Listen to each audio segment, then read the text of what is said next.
Chapter 3 आई history और विकास आई का इतिहास। जरा कल्पना कीजिए, अगर कोई मशीन आपसे बात करे, आपके सवालों के जवाब दे, आपकी भाषा समझे और आपको यह एहसास ही न हो कि वह इंसान नहीं बल्कि एक मशीन है, तो क्या आप उसे बुद्धिमान कहेंगे?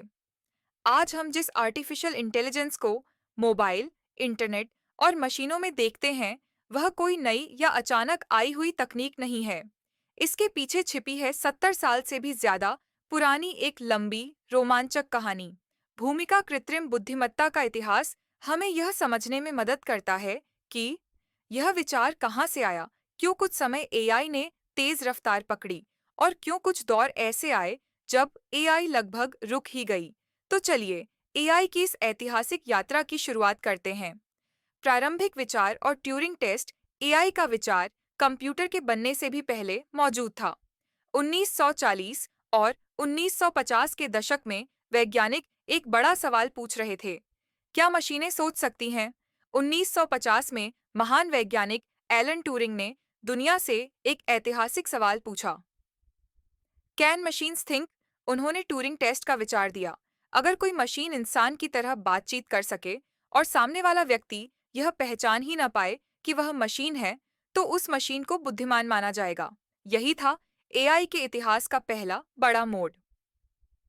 एआई नाम का जन्म और स्वर्ण युग साल 1956 में पहली बार आर्टिफिशियल इंटेलिजेंस शब्द का प्रयोग हुआ।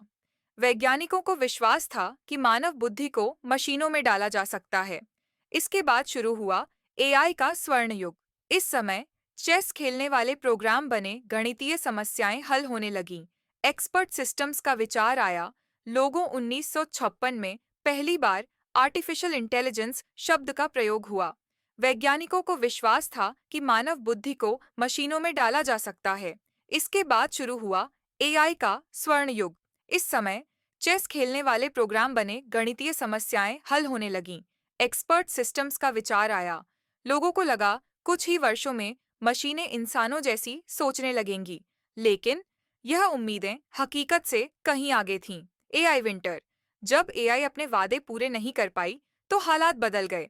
फंडिंग कम हो गई, रिसर्च बंद होने लगी और भरोसा टूट गया। इस अंधेरे दौर को कहा गया एआई विंटर। कारण साफ थे, कंप्यूटर की सीमित शक्ति, डेटा की कमी और बहुत जटिल समस्याएं। एआई लगभग ठहर सी गई। मशीन लर्निंग और डीप लर्निंग। 1990 के बाद एआई ने एक नया रास्ता अपनाया, मशीन लर्निंग। अब मशीनों को नियम रटाने के बजाय डेटा से सीखने दिया गया। फिर 2010 के बाद आई डीप लर्निंग क्रांति। बिग डेटा, शक्तिशाली जीपीयू और न्यूरल नेटवर्क्स ने एआई को नई ताकत दी। अब एआई तस्वीरें पहचानने लगी, भाषा समझने लगी और इंसानों जैसी बातचीत करने लगी।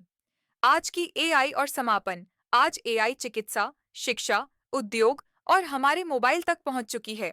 हालांकि आज की एआई नैरो एआई है, यानी सीमित बुद्धिमत्ता, लेकिन भविष्य में जनरल एआई की संभावनाएं दुनिया को पूरी तरह बदल सकती हैं। एआई का इतिहास हमें सिखाता है, तकनीक रातों रात नहीं बनती, वह समय, धैर्य और सीख से बनती है।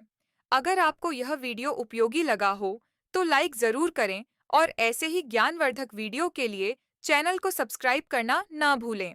धन्यवाद, मिलते हैं अगले वीडियो में।